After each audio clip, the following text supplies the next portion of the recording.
All right, you cocksuckers on Twitter.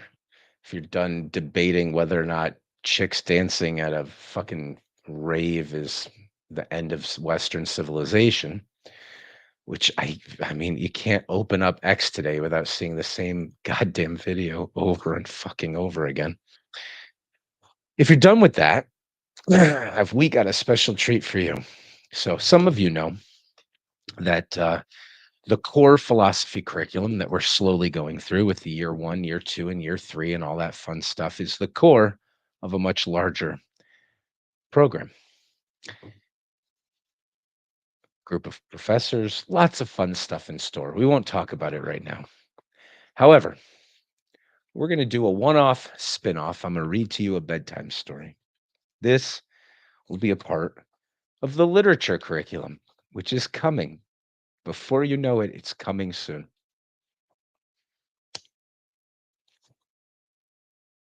My favorite author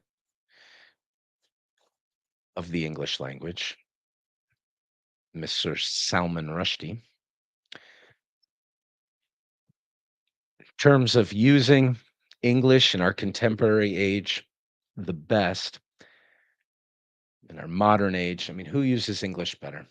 You kind of got Shakespeare, Rushdie, 30 Floors of Crap, and then a lot of really great authors. But, it's just sort of, I dig Rushdie, just an opinion. But what we're going to do is read 1, 2, maybe 3 short stories by Mr. Salman Rushdie. So let's go ahead and do what we need to do to get this thing sent out and pinned and tweeted and blah, blah, frickin' blah. But we are going to, that's the way to do it. Technology, technology.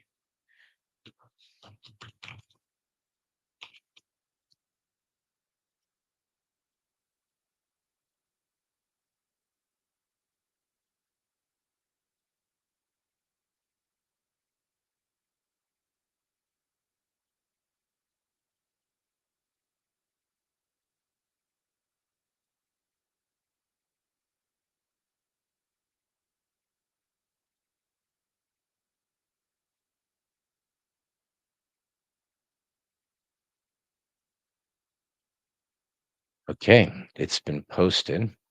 Just give me one more moment.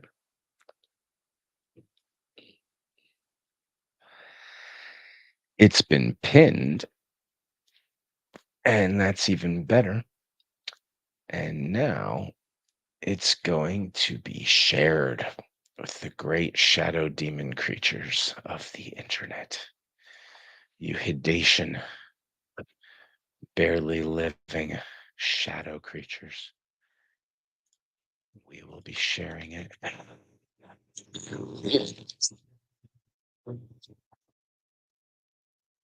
Microphone doesn't need to be that loud just because I'm talking quietly. There we go. Okay, you dumb audio technology. Let's see here. Bada bing, bada boom. Bada bing, bada boom.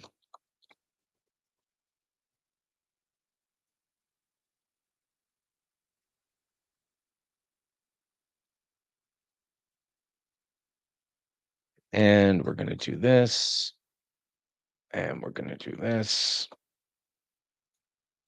Just one moment, and we'll be getting ready to launch and have a good time. You ridiculous human beings, you enjoying the wild frontier of the freaking internet. Let's see, we'll do that. Should we send an invite to a few people to come and join the live stream? Perhaps we should. Perhaps we should. It is literature hour is what it is.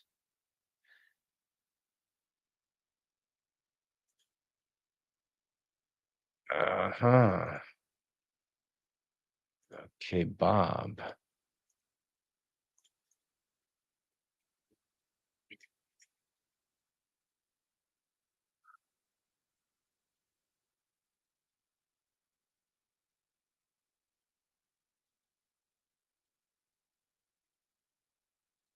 Okay, we've got Bob. Just let me send a few more messages here and we'll be ready to go. We are going to be doing a one off spin off of some literature. I wanted to take out an old book and read some good short stories, maybe one, maybe three. And we are going to be introduced to Mr. Salman Rushdie. Mr. Salman Rushdie. We're going to look at some of his short stories instead of the big works, which are really fantastic. And we will have them in our part of our literature curriculum, which is coming up eventually. As some of you know, the philosophy curriculum is just the core. Okay, let me just send out a few quick messages and things that we have to do here. Bear with me. And then we'll talk. We'll talk about Mr. Rushdie and we'll read a story. And won't that be fun? Shakespeare, Rushdie, 30 floors, the next best users of the English language today. Just my opinion. The man invents grammar, punctuation, vocabulary, and when he uses it, the ways he uses it. And remember, um, a book you should read every year is Strunk and White's Elements of Style. But in the beginning, as some people have failed to notice for some reason because of some articles online, it said the point of learning these rules is to know them well enough so that you're not breaking them accidentally. But masters of the language can break them, but for a purpose, of course. But you can't break them for a purpose unless you first know them. Well, Mr. Rushdie can break them for a purpose. And so, what we will be doing tonight, if you just bear with me and let me do a couple of things here, feel free to retweet this message. And if anybody wants into the live stream, you can send me a DM and we'll send you a link for that. But if you bear with me for just a moment, tonight is bedtime story. Unless, of course, you really want to keep debating whether or not a video of some chicks who are fully dressed dancing at a party or a music festival is somehow the end of civilization. If you want to go engage in that, it's all over. It's all over your page, and you can go do that. Ooh, that's a good story. Why don't we read this one? Ooh, it's a story about the end of the world. How fitting for our times. Okay, so we won't give a long lecture on Rushdie, but we will when we read some of his other novels. But this is a short story called At the Auction of the Ruby Slippers. Should we give people a few more moments to come in here? Don't want to let anybody miss this. So why don't you all retweet this if you're already in here? If you want to come into the live stream, send me a DM. But we are going to do a one-off spin-off of part of our literature curriculum today. And we're just going to give it 5 more minutes or less to let people be here at the start so that they don't miss the beginning of the story. And then maybe, just maybe, if you're good little boys and girls, we'll read more than one story. And won't that be fantastic? So retweet, get ready, give me a moment, send me a DM if you're interested in joining the live stream to discuss the stories. And otherwise, just retweet it so we can get a few more people here and they won't miss the beginning of the excellent story by Mr. Salman Rushdie.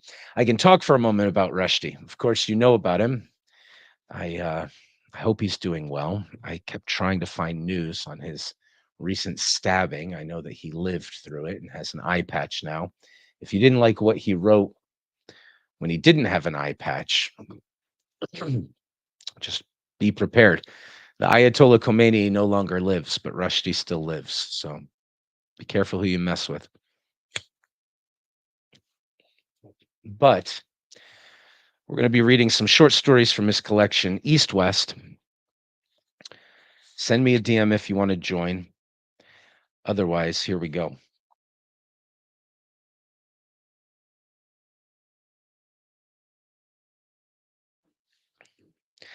The bidders who have assembled for the auction of the magic slippers bear little resemblance to your usual sale room crowd.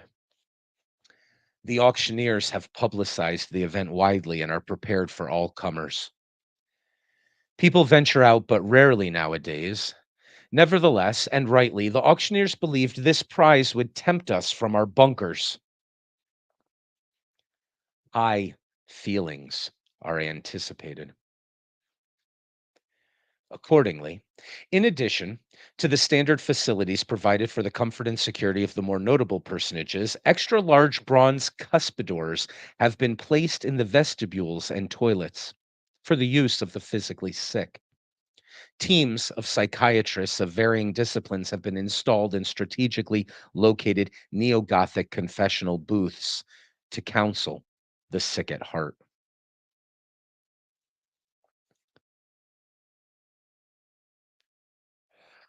Most of us nowadays are sick. There are no priests. The auctioneers have drawn a line. The priests remain in other nearby buildings, buildings with which they are familiar, hoping to deal with any psychic fallout, any insanity overspill. Units of obstetricians and helmeted police SWAT teams wait out of sight in side alleys in case the excitement leads to unexpected births or deaths. Lists of next of kin have been drawn up and their contact numbers recorded. A supply of straitjackets has been laid in.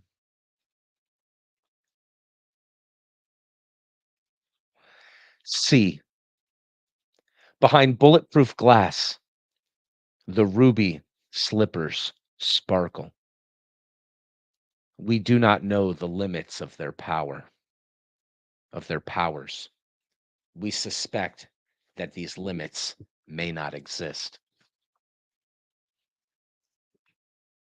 Movie stars are here among the bidders, bringing their glossy, spangled auras into the sales room. Movie star auras, developed in collaboration with masters of applied psychics, are platinum, gold, silver, bronze. Certain genre actors specializing in villainous roles are surrounded by auras of evil, livid green, mustard yellow, inky red. When one of us collides with a star's priceless and fragile aura, he or she is instantly knocked to the floor by a security team and hustled out to the waiting paddy wagons. Such incidents slightly reduce the crush in the grand sale room.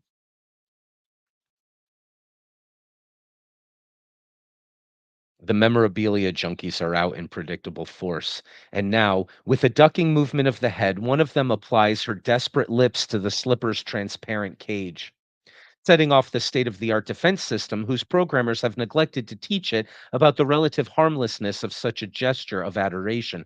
The system pumps 100,000 volts of electricity into the collagen implanted lips of the glass kisser, terminating her interest in the proceedings. It is an unpleasantly whiffy moment, but it fails to deter a second aficionado of the same suicidal act of devotion. When we learn that this moron was the lover of the first fatality, we rather wonder at the mysteries of love, whilst reaching once again for our perfumed handkerchiefs. The cult of the ruby slippers is at its height. A fancy dress party is in full swing. Wizards, lions, scarecrows are in plentiful supply. They jostle crossly for position. It keeps lagging out, I'm being told. Okay, we're having a lag issue that is messing things up. I'm being informed. So, what we're going to do is pause.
Let's see if we can get rid of the lag issue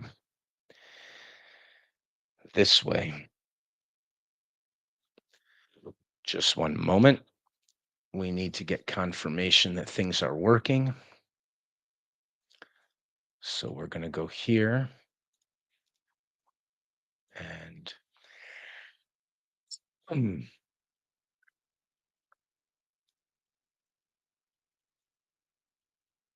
let's do this. Invite, copy. We'll come over here and test the lag issue. It keeps lagging out.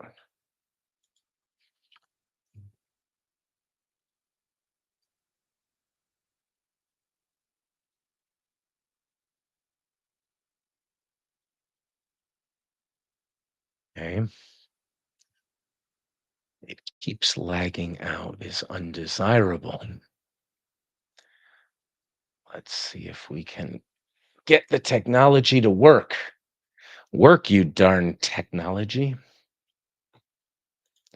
Are you afraid of technology? Technology, ah. Let's see what we got here. We're going to get it to stop lagging. And when it stops lagging out, we are going to resume the story by Mr. Salman Rushdie. So let's see what we can do here. It keeps lagging out. I turned off the other computers. So hopefully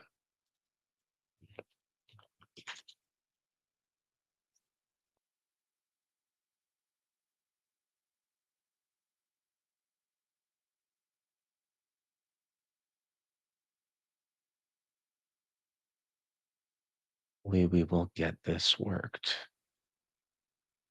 That's not helping.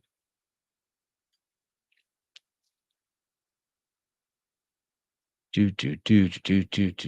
Okay, what we're gonna do, just bear with me. I don't think that's gonna make it work any better. I'm at a loss. I don't know if it's working now or if it's not working, and I might just go ahead and read, and unfortunately, it might not be a good production. But let us see. Can we get it to stop lagging? Is there something we can do? They're running a new fiber optic line down my street this week. So perhaps I can get, oh, maybe if I turn that off, that could be helpful. And then we'll do that, and that could be helpful.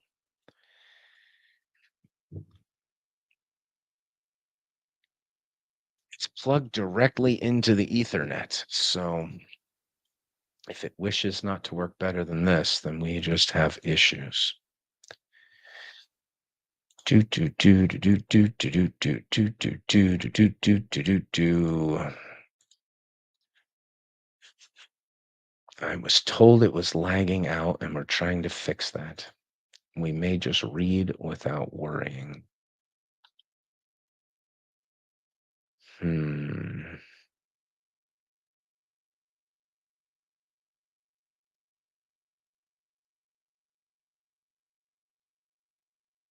Yeah, that's not okay. Well, that's the best we can do to make it not lag out. Hopefully, it's going to work.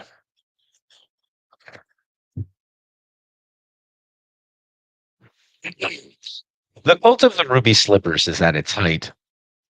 A fancy dress party is in full swing. Wizards, lions, scarecrows are in plentiful supply. They jostle crossly for position, stamping on one another's feet. There is a scarcity of tin men on account of the particular discomfort of the costume. Witches bide their time on the balcons and galleries of the grand saleroom, living gargoyles with, in many cases, high credit ratings. One corner is occupied entirely by totos, several of whom are copulating enthusiastically, obliging a rubber gloved janitor to separate them so as to avoid giving public offense. He does this with great delicacy and taste. We, the public, are easily, lethally offended. We have come to think of taking offense as a fundamental right. We value very little more highly than our rage, which gives us, in our opinion, the moral high ground. From this high ground, we can shoot down at our enemies and inflict heavy fatalities. We take pride in our short fuses. Our anger elevates, transcends. Around the, let us say, shrine of the ruby sequined slippers, pools of saliva have been forming. There are those of us who lack restraint, who drool. The jumpsuited Latino janitor moves amongst us, a pail in one hand and a squeegee mop in the other. We admire and are grateful for his talent for self effacement. He removes our mouthwaters from the floor without causing any loss of face on our part. Opportunities for encountering the truly miraculous are limited in our Nietzschean relativistic universe. Behaviorist philosophers and quantum scientists crowd round the magic shoes. They make indecipherable notes. Exiles, displaced persons of all sorts, even homeless tramps have turned up for a glimpse of the impossible. They have emerged from their subterranean hollows and braved the bazookas, the Uzi armed gangs high on crack or smack or ice, the smugglers, the emptiers of houses. The tramps wear stenchy jute ponchos and hawk noisily into the giant potted yuccas. They grab fistfuls of canapes from trays borne upon the superb palms of A-list caterers. Sushi is eaten by them with impressive quantities of wasabi sauce. To those inflammatory powers, the hobo's innards seem impervious. SWAT teams are summoned, and after a brief battle involving the use of rubber bullets and sedative darts, the tramps are removed, clubbed into unconsciousness, and driven away. They will be deposited some distance beyond the city limits, out there in that smoking no man's land, surrounded by advertising hoard giant advertising hoardings into which we venture no more. Wild dogs will gather around them, eager for luncheon. These are uncompromising times. Political refugees are at the auction. Conspirators, deposed monarchs, defeated factions, poets, bandit chieftains.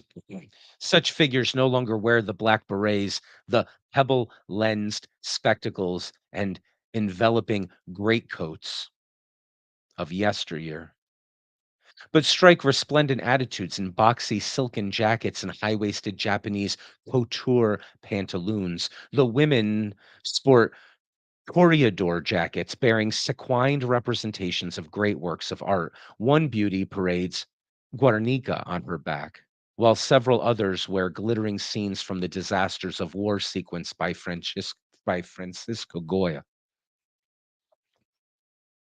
Incandescent as they are in their suits of lights, the female political refugees fail to eclipse the ruby slippers and huddle with their male comrades in small, hissing bunches, periodically hurling imprecations, ink pellets, spitballs, and paper darts across the salon at rival clusters of emigres. The guards at the exits crack their bullwhips idly, and the politicals control themselves. We revere the ruby slippers because we believe they can make us invulnerable to witches. And there are so many sorcerers pursuing us nowadays because of their powers of reverse metamorphosis, their affirmation of a lost state of normalcy in which we have almost ceased to believe, and to which the slippers promise us we can return, and because they shine like the footwear of the gods. Disapproving critiques of the fetishizing of the slippers are offered by religious fundamentalists who have been allowed to gain entry by virtue of the extreme liberalism of some of the auctioneers, who argue that a civilized sale room must be a broad church, open, tolerant. The fundamentalists have openly stated that they are interested in buying the magic footwear only in order to burn it. And this is not, in the view of the liberal auctioneers, a reprehensible program. What price tolerance if the intolerant are not tolerated also? Money insists on democracy, the liberal auctioneers insist. Anyone's cash is as good as anyone else's. The fundamentalists fulminate from soapboxes constructed of special sanctified wood. They are ignored, but some senior figures present speak ominously of the thin end of the wedge. Orphans arrive, hoping that the ruby slippers might transport them back through time as well as space. For, as our equations prove, all space machines are time machines as well. They hope to be reunited with their deceased parents by the famous shoes. Men and women of dubious character are present, untouchables, outcasts. The security forces deal brusquely with many of these.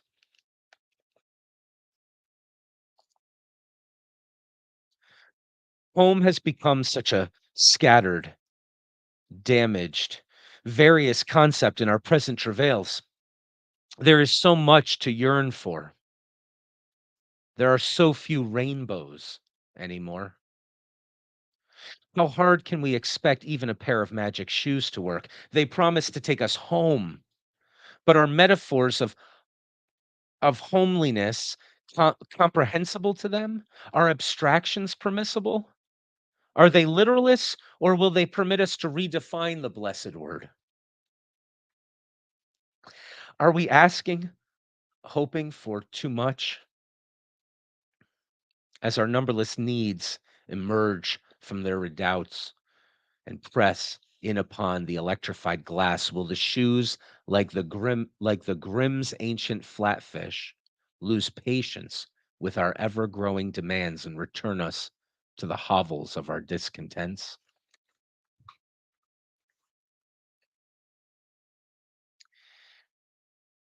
The presence of imaginary beings in the sale room may be the last straw.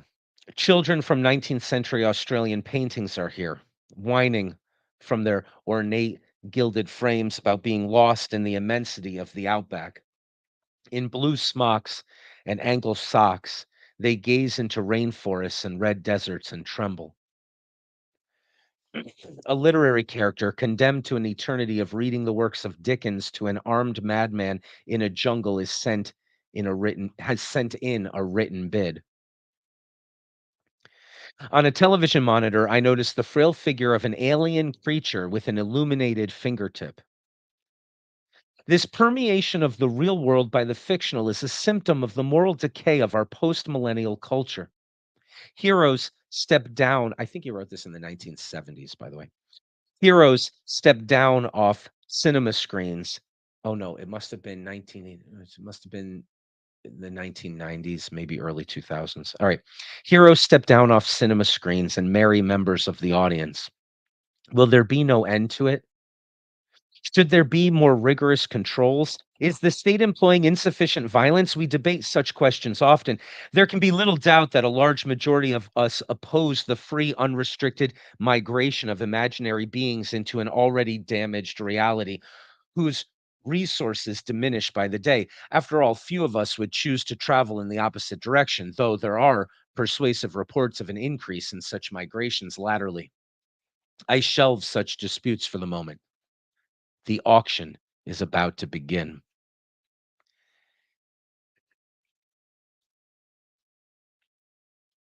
It is necessary that I speak about my cousin Gail, and her habit of moaning loudly while making love. Let me be frank, my cousin Gail was and is the love of my life. And even now that we have parted, I am easily aroused by the mere memory of her erotic noisiness. I hasten to add that except for this volubility, there was nothing abnormal about our lovemaking. Nothing, if I may put it thus, fictional. Yet it satisfied me deeply, deeply, especially when she chose to cry out at the moment of penetration, "Home, boy, home, baby, yes, you've come home." One day, sad to relate, I came home to find her in the arms of a hairy escapee of a caveman movie. I moved out the same day, weeping my way down the street with my portrait of Gail in the guise of a tornado cradled in my arms and my collection of old Pat Boone 78 RPM records in a rucksack on my back. This happened many years ago. For a time after Gail dumped me, I was bitter and would reveal to our social circle that she had lost her virginity at the age of 14 in an accident involving a defective shooting stick, but vindictiveness did not satisfy me for long. Since those days, I have dedicated myself to her memory. I have made myself a candle at her temple. Mm. I am aware that after all these years of separation and non communication, the Gail I adore is not entirely a real person. The real Gail has become confused with my reimagining of her, with my private elaboration of our continuing life together in an alternate universe devoid of ape men. The real Gail may by now be beyond our grasp, ineffable. I caught a glimpse of her recently. She was at the far end of a long, dark subterranean barroom guarded by freelance commandos bearing battlefield nuclear weapons. There were Polynesian snacks on the counter and beers from the Pacific Rim on tap. Kirin, Sing Tao, Swan. At that time, many television channels were devoted to the sad case of the astronaut stranded on Mars without hope of rescue and with diminishing supplies of food and breathable air. Official spokesman told us of the persuasive arguments for the abrupt cancellation of the space exploration budget. We found these arguments powerful. Influential voices complained of the sentimentality of the images of the dying spaceman. Nevertheless, the cameras inside his marooned craft continued to send us poignant pictures of his slow descent into despair, his low gravity, weight reduced death. I watched my cousin Gail as she watched the bar's TV. She did not see me watching her, did not know that she had become my chosen program. The condemned man on another planet, the condemned man on TV, began to sing a squawky melody of half remembered songs. I was reminded of the dying computer Hal in the old film 2001 A Space Odyssey. Hal sang, Daisy, Daisy, as it was being unplugged. The Martian, for he was now a permanent resident of that planet, offered us his spaced out renditions of Swanee, Show Me the Way to Go Home, and several numbers from The Wizard of Oz, and Gail's shoulders began to shake. She was crying. I did not. I first heard about the upcoming auction of the ruby slippers the very next morning and resolved at once to buy them, whatever the cost. My plan was simple. I would offer the miracle shoes to Gail in all humility.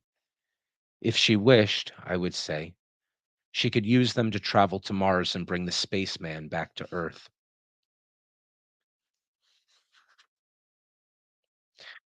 Perhaps I might even click the heels together 3 times and win back her heart by murmuring in soft reminder of our wasted love, there's no place like home.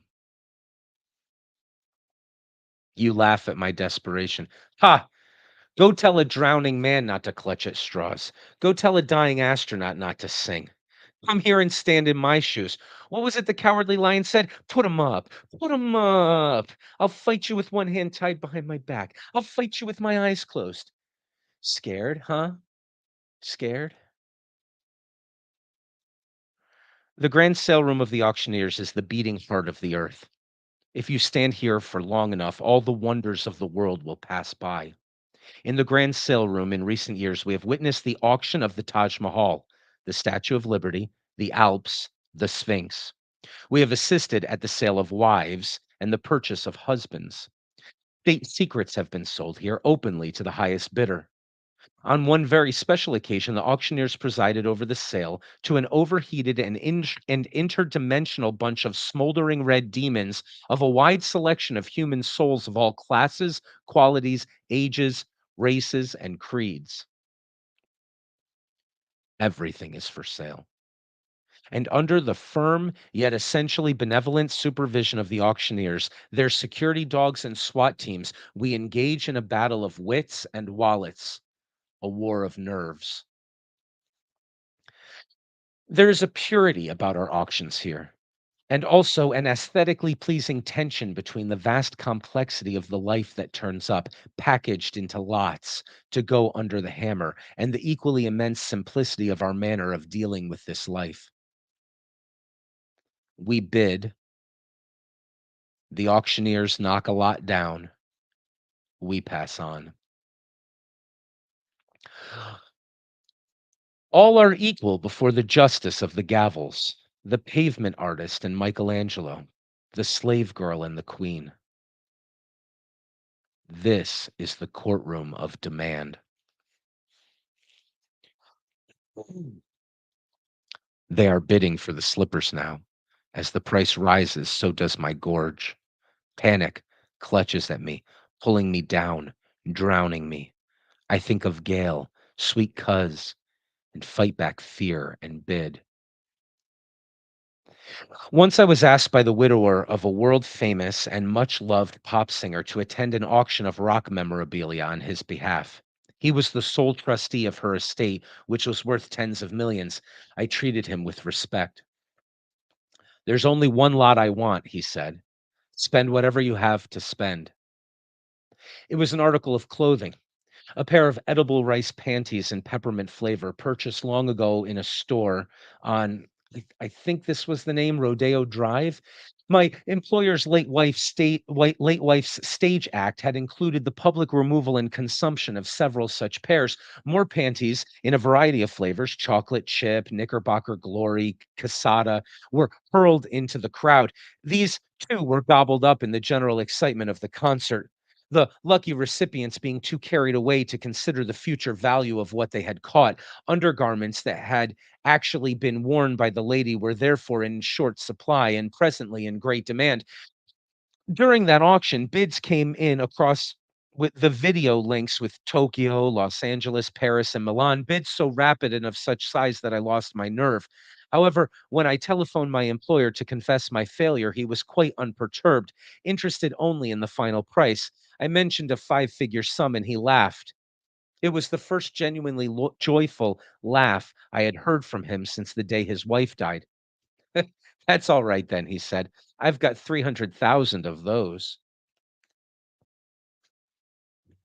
It is to the auctioneers we go to establish the value of our pasts, of our futures, of our lives.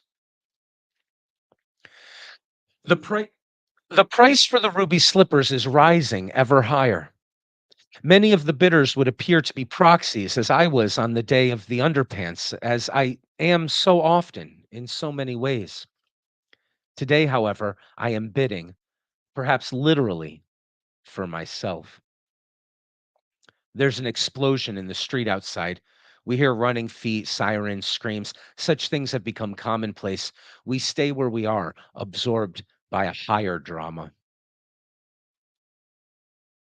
The cuspidors are in full employment. Witches keen. Movie stars flounce off with tarnished auras. Queues of the disconsolate form at the psychiatrist's booths. There is work for the club wielding guards, though not as yet for the obstetricians. Order is maintained. I am the only person in the sale room still in the bidding. My rivals are disembodied heads on video screens and unheard voices on telephone links. I am doing battle with an invisible world of demons and ghosts, and the prize is my lady's hand. At the height of an auction, when the money has become no more than a way of keeping score, a thing happens which I am reluctant to admit. One becomes detached from the earth. There is a loss of gravity, a reduction in weight, a floating in the capsule of the struggle. The ultimate goal crosses a delirious frontier. Its achievement and our own survival become, yes, fictions. And fictions, as I have come close to suggesting before, are dangerous. In fiction's grip, we may mortgage our homes, sell our children to have whatever it is we crave. Alternatively, in that miasmal ocean, we may simply float away from our desires and see them anew from a distance so that they seem weightless, trivial. We let them go. Like men dying in a blizzard, we lie down in the snow to rest.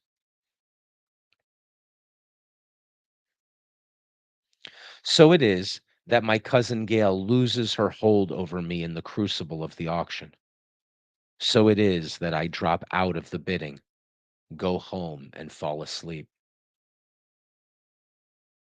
When I awake, I feel refreshed and free. Next week, there is another auction. Family trees, coats of arms, royal lineages will be up for sale, and into any of these, one may insert any name one chooses, one's own or one's beloved, or one's beloved's. Canine and feline pedigrees will be on offer too. Alsatian, Burmese, Saluki, Siamese, Cane Terrier. Thanks to the infinite bounty of the auctioneers, any of us, cat, dog, man, woman, child, can be a blue blood, can be as we long to be, and as, cowering in our shelters, we fear we are not, somebody.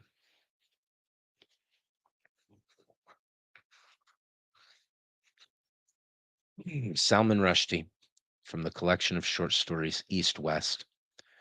That's from the West section of the East West book. It was published in, I'm guessing, 1990 something, 1994.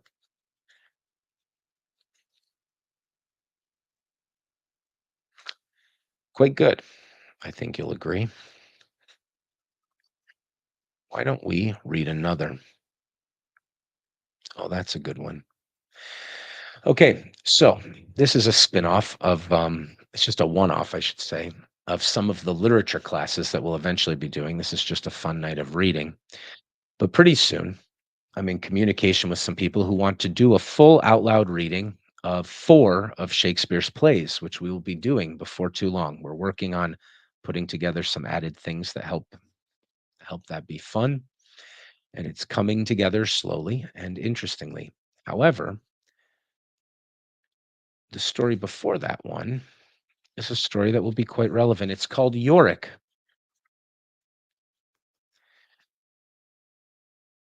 I'm gonna get a drink. I hope that the lagging problem is no longer a problem.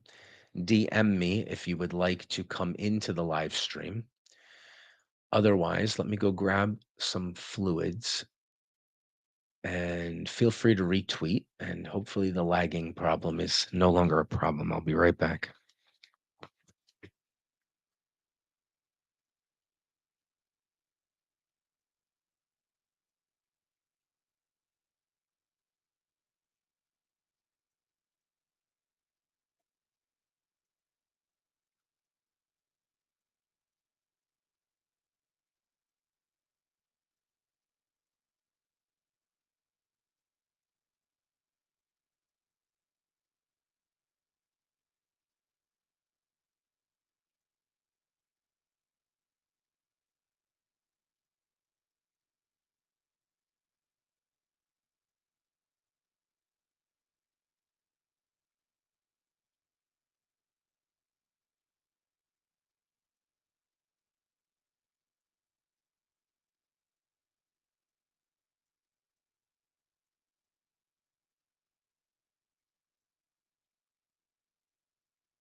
All right. It's a fun story.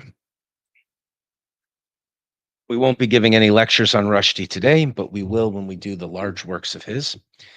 He's got 6 masterpieces and a bunch of great novels, but we won't be talking about him Right now, we will be reading.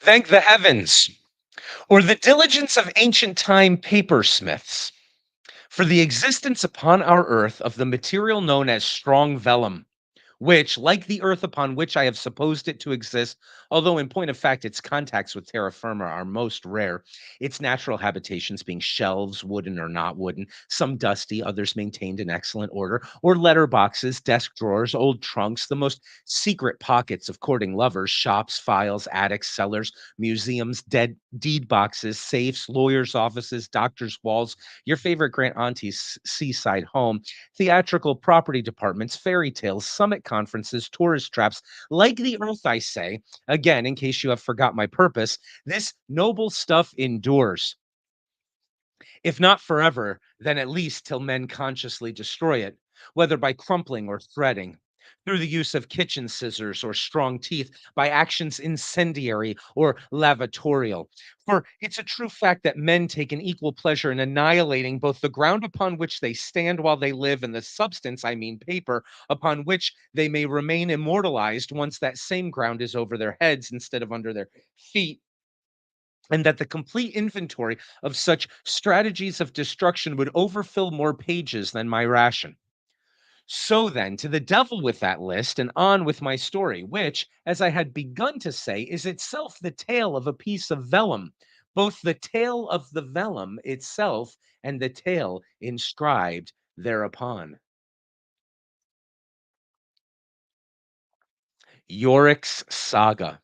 Of course, that same ancient account which fell near enough 235 years ago into the hands of a certain, no, I mean most uncertain Tristram, though sorry. I'm so sorry. I'll start this paragraph again. One moment.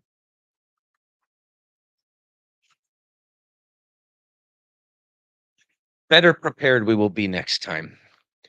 This was just impromptu. We will be better prepared. But one moment.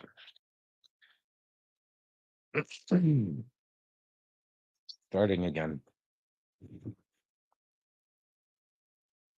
Yorick's Saga, of course, that same ancient account which fell near enough 235 years ago into the hands of a certain Noah, a most uncertain Tristram, who, although y- this is so good, although Euless was neither frisk nor ram, the frothiest, most heady shandy of a fellow, and which has now come into our possession by processes too arcane to detain the eager reader. Truly a voluminous history, which it's my present intent not merely to abbreviate, but in addition to explicate, annotate, hyphenate, pa- palatinate, and permanganate. For it's a narrative that richly rewards the scholar who is competent to apply such sensitive technologies. Here, dusty faced and inky fingered, lurk beautiful young wives, old fools, cuckoldry, jealousy, murder, juice of cursed Habona, executions, skulls, as well as a full exposition of why, in the Hamlet of William Shakespeare, the morbid prince seems unaware of his own father's real name.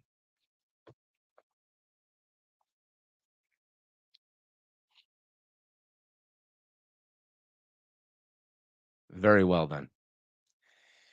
It appears that in the latter part of the reign of the illustrious King Horwendilus of Denmark, his chief jester, one Master Yorick, took to wife a toothsome gold hair waif by name Ophelia, and thereby began all the trouble. What's this? Interruptions already. Did I not tell you? Have I not just this moment set down that the bardic Hamlet, that's to say, Amlethus of the Danes, is quite mistaken in believing the ghost's name to be Hamlet too. An error not only unusual, but unfilial. Not only unfilial, but downright unsaxogrammatical. One may say, for it is contradicted by no less an authority than the Saxo Grammaticus's History of the Danes. But were you to be silent and hear me out, you'd learn it was no mistake whatsoever, but rather the cryptic key by which our tale's true meaning may most swiftly be unlocked. I repeat, Horwendillus, Horwendillus Rex. Still more questions. Sir, of course the jester had a wife. She may not feature in the great man's play, but you'll concede that a woman's a necessary apparatus for a man if a man would make a dynasty. And how else, answer me that, could the antique fool have produced that line, that veritable monologue of Yorick's, of whom the ill named Tristram person's parson was but one single syllable? Well, you don't need ancient vellum to see the truth of that, I think. Good Lord, her name? Sir, you must take it upon my word. But where's the puzzle? Do you imagine that this Ophelia was so blasted uncommon a name in a land where men were called such things as Amlethus, Horwend and C, yes, and Yorick too? So, let's get on.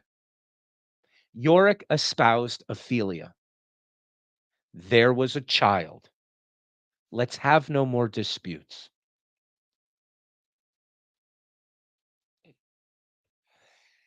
In the matter of this Ophelia, she'd less than half his years and more than twice his looks. So it will instantly be perceived that what follows may be ascribed to divisions and multiplications, an arithmetical tragedy in sum, a grave tale fit for gravesides. How did it come about that this old wintry fool got himself such a springtime of a bride? A noisome,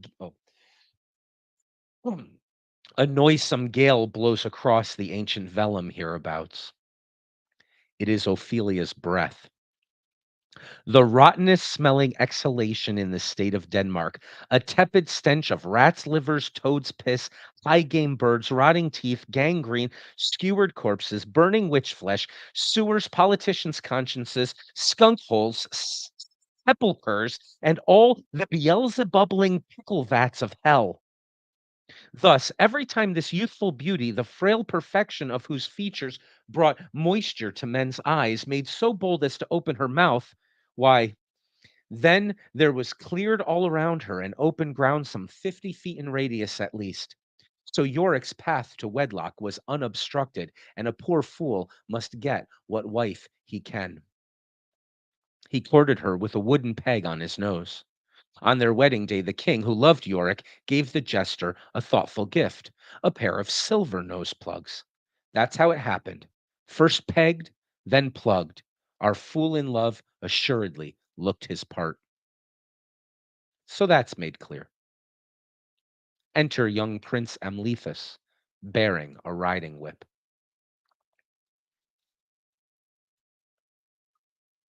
The scene's a poor bedchamber at Elsinore. Yorick and his lady lie fast asleep in their cot, in disarray upon a nearby chair, a cap, bells, motley, and see, somewhere, a sleeping infant. Picture the boy Hamlet, now tiptoeing to the bedside, where he tenses, crouched, until at last he leaps, and now Yorick awakes. Oh, ah! What whoreson pellion's this, that tumbling down I'm sorry, I stopped looking at the page. That tumbling down from Ossa so interrupts my spine.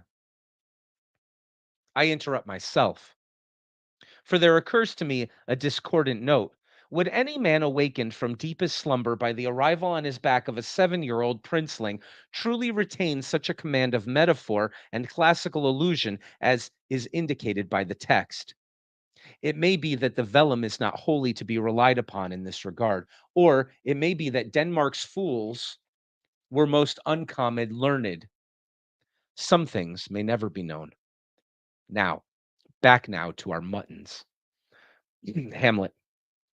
Yorick, the day's awake. Let's raise a chorus to the dawn. Ophelia, aside.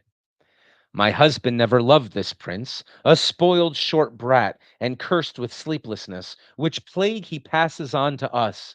Here's how we wake each morning, with royal fists a tearing at our hair, or our heir apparent buttocks jig-joggling on our necks.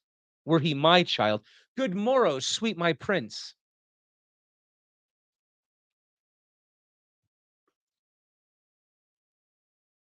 Yes, thanks for being here. Hamlet says, Ophelia, it is. A dawn chorus, Yorick, come. That's for the birds. I'm of too venerable feather. That's the truth. My years long since encrowed me, or made of me an owl. I sing no more, but only caw or hoot in most unseemly form. Soft, none of this. Your prince would have a song. Still hear me out. Age, Hamlet, is a setting sun, and on my occidental years it is not right I hymn the orient day. No more. Up, sing. I'll ride upon your back and hear you croon. Ophelia aside. At 7, he's the old man of the sea, who knows at 27 what he'll be. Yorick sings. In youth when I did love, methought it was very sweet to contract, oh, the time for my behove. Oh, methought there was nothing meet. But age with his stealing step hath clawed me in his clutch. Cease, Yorick, this foul caterwaul. Instanter, hold your peace. Did I not tell you true? Enough. Give me some jest. Yes, make it about a cat. Just such a Wally Mogg as you just now surpassed. Yorick aside. Now must I do this penance for doing what he willed. Aloud. There's life yet in this old dog you ride, so tell me, Hamlet, why cats have 9 lives. I know it not, but why they have 9 tails, that I know well, and you shall find it out quick if the riddle be slow. Ophelia. This prince is as sharp with his tongue, and poor Yorick blunter by the day. Then hear the answer. All cats will look at kings, but to gaze upon a monarch is to place one's life in their hands. And lives held in such hands do often slip through fingers and are spilled. Now, Hamlet, count the spaces on your hands. I mean, twixt finger and finger, and finger and finger, and finger and finger, and finger and thumb. On 2 hands, count 8 chasms through which a life may fall.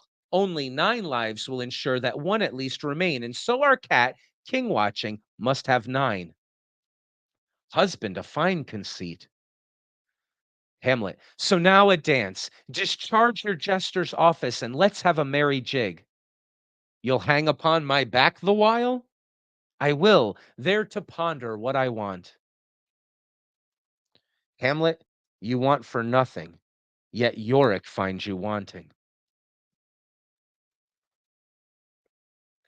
And all this spoken with filigreed plugs up the nose, up princely nostrils as well as foolish ones.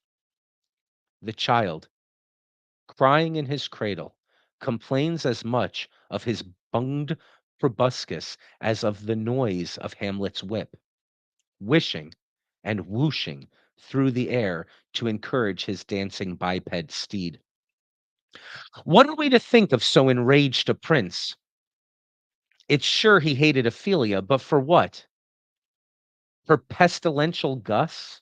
Her sovereignty over the fool who doted on her very eyelashes? Or could it have been the swelling buds beneath her shift, her body that was not his to command?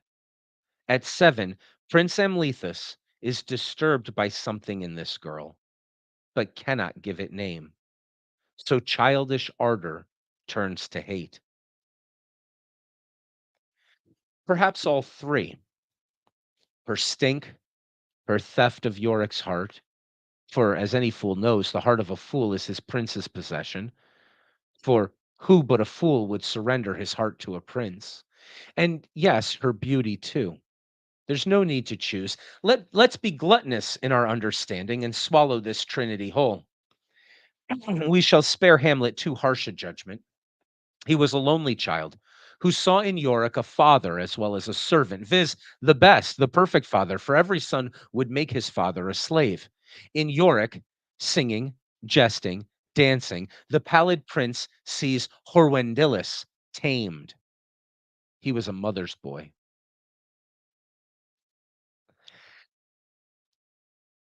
The vellum hereabouts, I should say the ink upon it, or more precisely still, the fist that held the pen, but the fist long dead, and it won't do to speak ill of the departed. Oh, blank. Let me say that the text begins to ramble, listing in gruesome detail all the crimes committed by the prince against the jester's person, each imprint of royal boot upon his buttocks, complete with itemizations of cause, effect, location, costume, continent, or I'm sorry, contingent circumstances, rain, sun, thundery conditions, hail, and other functions of nature, or the absence of Hamlet's mother owing to the tyranny, even over queens of natural functions, descriptions of the jester's pratfalls, of the clump of of the clump of turf with which his nose collided, of subsequent searches for dislodged nose plugs, in brief, a most lamentable lack of brevity, which we shall rectify here without delay. The point's well made, I think. To labor it further would be to emulate the prince who belabored Yorick with sticks and whips and the Lord knows what, and we would be rash to treat our reader, being ourselves no prince, as if he were a fool. And being no prince, what business have I here of this newly infiltrative we, this purple plural my sentences have presumed to put on? Off with it. Back to the common, the uncommon, because cyclopean, singular, I. One story will suffice. While riding Yorick, Hamlet, with his whip, parted the fool's cheeks' fleshy curtains to reveal the bony stage behind. It seems he was a feeling prince. Enshouldered as he was, his gorge rose at the bloody sight. Reader, the Prince of Denmark, on catching his first glimpse of a skull, puked generously on Yorick's dingling cap. Ah, so he's whipping his cheek and he sees a part of the skull. I see. Okay. I have till now endeavored to tell a delicate tale of private character, with many fine touches of psychology and much material detail. Still, I can no longer keep the great world from my pages, for what ended in tragedy began in politics, which will be small surprise. Picture a banquet at fabulous Elsinore. Boar's heads, sheep's eyes, parson's noses, goose breasts, calves' livers, cripes, fish roes, venison haunches, pig's trotters. Here's the anatomy of the table. Were its several dishes assembled into a single edible beast, a stranger monster would lie here than any hippogriff or ichthyocentaur. Tonight, Horwendilus and his Gertrude are feasting Fortinbras, hoping to stay his territorial greed by satisfying his belly's equal liking for expansion, the latter requiring no more than the murder of the above mythical monster, a happier and certainly a tastier strategy than war. And is it not conceivable that F, seeing upon the laden board the dismembered limbs of this fearsomely diverse and most occult of creatures, and constructing in his mind's eye the whole composite beast, with antlers on its giant turkey head and hooves set weirdly down beneath its scaly belly and its hairy shanks, might lose all appetite for the fray, fearing to confront on Danish battlefields the mighty race of hunters who could slay so wild a thing, and might therefore cease to hunger for Denmark herself. It's fucking amazing, by the way. It does not matter. Okay, look, as I said before, eventually pretty soon, we're gonna start the literature curriculum. This is a one-off fun thing to do. We're gonna read 4 Shakespearean plays, and the first one's gonna be Hamlet. There's a group of us that are gonna come together to do the reading. DM me if you want to be involved. We're putting it together with some added lecture stuff and fun things. But holy shit, is this good or what? I said, okay.